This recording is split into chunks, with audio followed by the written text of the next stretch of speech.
Hello. आज हम लोग स्ट्रेंथ ऑफ मटेरियल के बारे में पढ़ेंगे। जो मैं आज पढ़ाऊंगा वो प्रॉपर्टीज़ ऑफ मटेरियल और कुछ डिफिनीशंस होंगी जो इंटरव्यू पर्पस से काफ़ी इम्पॉर्टेंट होती हैं और बेसिक्स स्ट्रेंथ ऑफ मटेरियल का यहीं से स्टार्ट होता है। तो लेट्स स्टार्ट। तो फर्स्ट प्रॉपर्टी है हमारे पास एलास्टिसिटी। एलास्टिसिटी के बारे में आप लोगों ने काफ़ी कुछ सुन रखा होगा।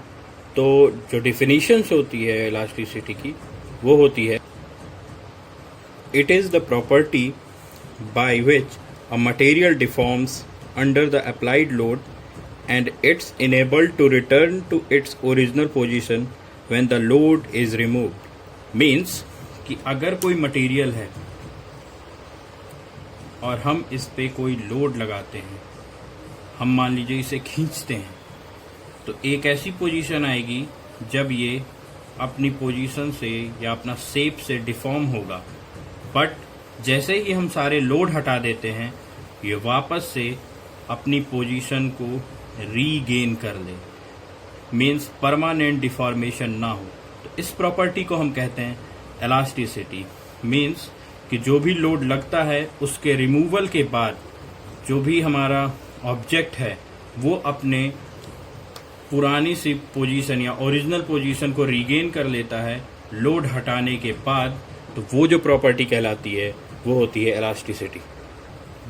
देन सेकेंड प्रॉपर्टी होती है हमारे पास प्लास्टिसिटी।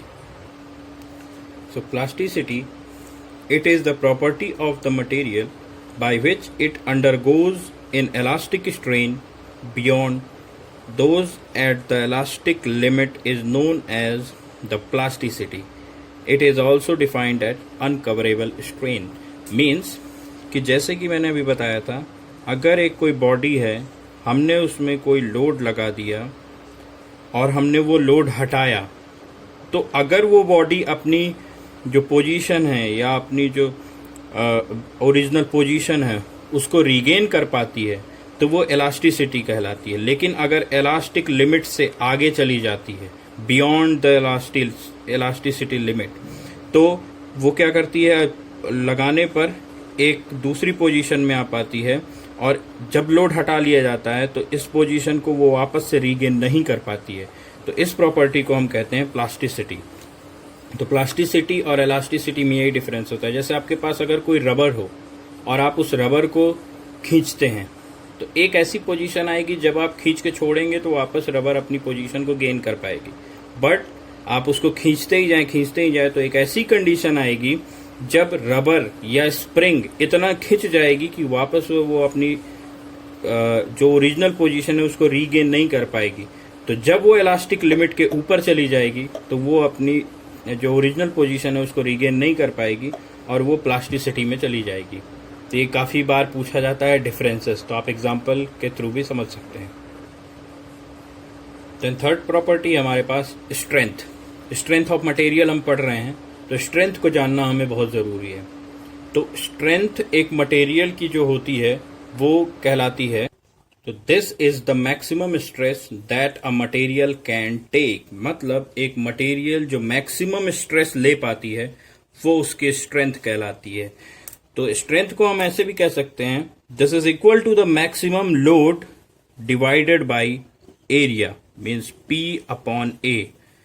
आपने देखा एरिया क्रॉस सेक्शनल एरिया होता है। मीन्स अगर आपने जैसे देखा हाथी, आपने देखा हाथी इतना बड़ा है, यार इसमें ताकत होगी, तो आपने कहां से देखकर डिफाइन किया? एरिया, मतलब वो बहुत बड़ा है इसलिए आप डिफाइन कर पा रहे हैं कि वो ज्यादा लोड ले पा रहा है। अगर और हमने डिफाइन किया चींटी बहुत छोटी है, तो लेकिन अगर हम ये देखें कोई बहुत दुबला पतला है और किसी बड़े को अगर मार के गिरा देता है तो हम क्या कहते हैं, यार भाई उसमें बहुत ताकत थी। मतलब कि वो एरिया पर यूनिट एरिया के हिसाब से उसने जो पावर थी उसके अंदर, जो स्ट्रेस लेने की ताकत थी वो काफी ज्यादा थी। तो स्ट्रेंथ पर जो maximum load divided by area होता है। देन अभी हम लोग बहुत सारी जो भी डिफिनीशन पढ़ रहे थे तो यहां पर स्ट्रेस और स्ट्रेन नाम के कुछ शब्द आ रहे थे। तो हम सबसे पहले बात करते हैं स्ट्रेस के बारे में। स्ट्रेस क्या होता है? तो जैसे हम क्या कहते हैं कि जो भी हम स्ट्रेंथ ऑफ मटेरियल या किसी भी इंजीनियरिंग में बात करते हैं तो हम इलास्टिक बॉडी की बात करते हैं। तो क्या होगा, जब भी कोई बॉडी इलास्टिक नेचर की होगी, कोई भी बॉडी, तो उसमें जब भी हम लोड लगाएंगे, ठीक है, तो जब भी हम लोड लगाएंगे तो उसमें कुछ चेंजेस आएंगे। ठीक, वो चेंजेस किस लिए आएंगे?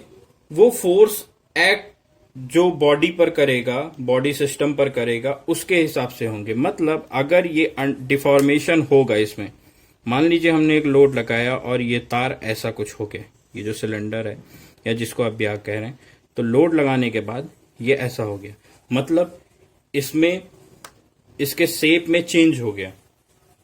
तो ये जब ऐसा बना, लेकिन एक ऐसी कंडीशन आएगी जब लोड के बाद भी चेंजेस नहीं आ रहे होंगे, मतलब इलास्टिक लिमिट के अंदर। तो क्या होगा कि उससे क्या होगा कि ये जो लोड है उसकी वजह से इसके अंदर, बॉडी के अंदर कुछ फोर्सेस जनरेट होंगे। अगर लोड इधर की ओर लग रहा है तो फोर्स अंदर की ओर, इधर की ओर लग रहे होंगे, और इधर की ओर लग रहा है तो इधर की ओर लग रहे होंगे। मतलब इंटरमॉलिक्यूलर फोर्स आपस में एक्ट कर रहे होंगे जो उसे बॉडी को डिफॉर्म होने से रोक रहे होंगे। मींस रेजिस्टेंस पावर, मींस आपको अगर कोई खींचता है तो आप अंदर से रेजिस्ट पावर लगाते हो कि मुझे आगे नहीं खींच के जाना है, तो वो जो रेजिस्टेंस पावर होता है वो कहलाता है स्ट्रेस किसी भी बॉडी का।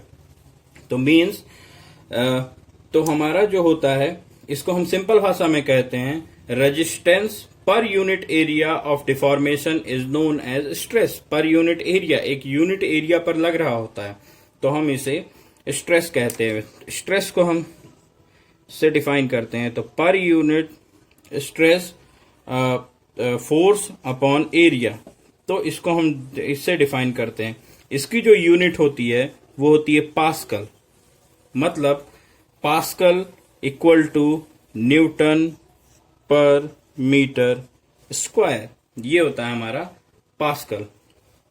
ठीक है, तो पास्कल अलग अलग टाइप में भी हो सकते हैं। एक पहले पास्कल होता है, देन 1000 मेगा पास्कल, जीगा पास्कल, इस टाइप के होते हैं। तो यूनिट जो होती है स्ट्रेस की, अगर आपसे कोई पूछे तो पास्कल होती है। न्यूटन पर मीटर स्क्वायर इसका एसआई मात्रक होता है, और इसी एक पास्कल इक्वल टू 1 न्यूटन पर मीटर स्क्वायर। अब हमारे पास बात आती है स्ट्रेन की। स्ट्रेन जो होता है वो deformation per unit length is known as strain. तो स्ट्रेन जो हमारा होता है वो हम ऐसे कह सकते हैं, ईटा से इसे दिखाते हैं हम, delta L upon L. Means अगर कोई एक बॉडी है जिसकी लेंथ ये है एल, और हम इसमें जब लोड लगाते हैं तो ये डिफॉर्म हो जाती है। तो एक लेंथ एल है, यहां से यहां तक हम मान लेते हैं, और ये एक जो लेंथ में बढ़ा वो हो गया डेल्टा एल। तो इसका जो रेशियो होता है, ये दोनों ओर भी डेल्टा एल हो सकता है, एक और, तो ये एक न्यूमेरिकल वैल्यू होती है। लेंथ एक न्यूमेरिकल वैल्यू होती है, तो हम पूरा जोड़कर हम करते हैं, तो ये होता है change in length upon original length. ये हमारा कहलाता है स्ट्रेन। अब स्ट्रेस जो होते हैं दो टाइप के होते हैं। आपने देखा होगा, मैंने ये जो फोर्सेस लगाए, अब आप ये भी बोल सकते हो ये फोर्सेस कहां से आ रहे हैं। तो स्ट्रेस, ये एक स्ट्रेस है, फोर्स है, तो ये दो टाइप के होते हैं। तो फर्स्ट होता है टेंसाइल स्ट्रेस, और सेकंड होता है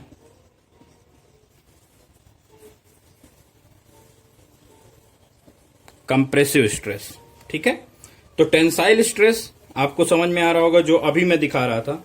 तो इसकी डेफिनेशन जो होती है, अगर आपसे कोई पूछता है टेंसाइल स्ट्रेस क्या होता है, तो आप ये बोल सकते हो कि जब भी हम लोड लगाते हैं या फोर्स लगाते हैं, तो जिसकी वजह से विड्थ में कमी और लेंथ में इंक्रीज होता है, decrease in width and increase in length. अगर पहले लेंथ ये था तो ये कुछ लेंथ यहां से यहां तक बढ़ गया, बट आप देख रहे होगे बिट्स जो है, चौड़ाई है उसकी कम हो रही है। मीन्स अगर आप रबर को खींचते हो तो रबर पतली होती जाती है। तो टेंसाइल स्ट्रेस ये कहलाता है कि जब बिट्थ घटता है और लेंथ बढ़ रहा होता है तो टेंसाइल स्ट्रेस कहलाता है। कंप्रेसिव इसका उल्टा हो जाता है। अगर ये हमारे पास एल है और हम कंप्रेसिव स्ट्रेस लगाते हैं तो एक ऐसी कंडीशन आएगी जब बिट्थ बढ़ जाएगी और लेंथ घट जाएगी, तो ये हमारा कंप्रेसिव स्ट्रेस कहलाता है। देन बीच में अभी एक नाम आया था इलास्टिक लिमिट। काफी लोग कंफ्यूजन हो गया इलास्टिक लिमिट क्या होती है। तो उसके बारे में इलास्टिक लिमिट जो होती है, for a given section there is a limiting value of force up to and within which the deformation entirely disappears on the removal of force।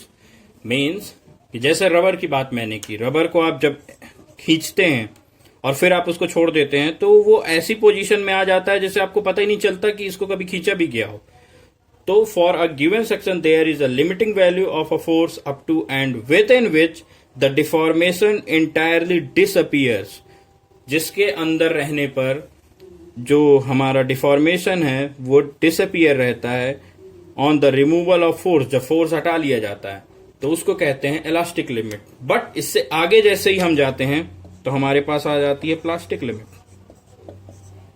तो इसकी डिफिनीशन आप लोग खुद ही बना सकते हो कि for a given section there is a limiting value of force up to and within which the deformation entirely appears on the removal of force.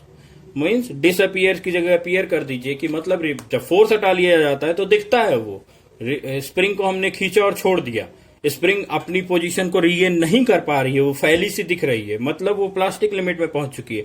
अगर वो रीगेन कर पा रही है तो वो इलास्टिक लिमिट में ही है। तो आज के लिए बस इतना ही रखते हैं। कल हम लोग इसके आगे जो हम लोग पढ़ेंगे Hooke's law, modulus of elasticity या यंग मॉडुलस जिसे कहते हैं, देन इसके बेस पर एक दो न्यूमेरिकल्स करेंगे और इसी के बेस पर हम आगे लगातार पढ़ते ही रहेंगे। और इसमें मेरा ये इस चैनल को शुरू करने का था कि आप लोग जो ये लॉकडाउन चल रहा है उसका सही यूज कर पाएं। काफी खाली टाइम है आप लोगों के पास, तो इसीलिए मैं बहुत छोटे छोटे वीडियो बनाऊंगा। 12 से 15 मिनट के वीडियो रहेंगे, ऐसे नहीं कि एक डेढ़ घंटे की आप लोग भी बोर हो जाओ। तो हम लोग इसको करते रहेंगे और धीरे धीरे करके आगे बढ़ते रहेंगे। कहीं पर भी ऐसा नहीं है, कहीं पर भी आपको कोई प्रॉब्लम होती है, कोई भी न्यूमेरिकल नहीं समझ में आता, आप बिल्कुल कमेंट में डाल दीजिए बिना झिझक के, ठीक है। तो जैसा होता रहेगा हम आगे पढ़ते रहेंगे। Best of luck.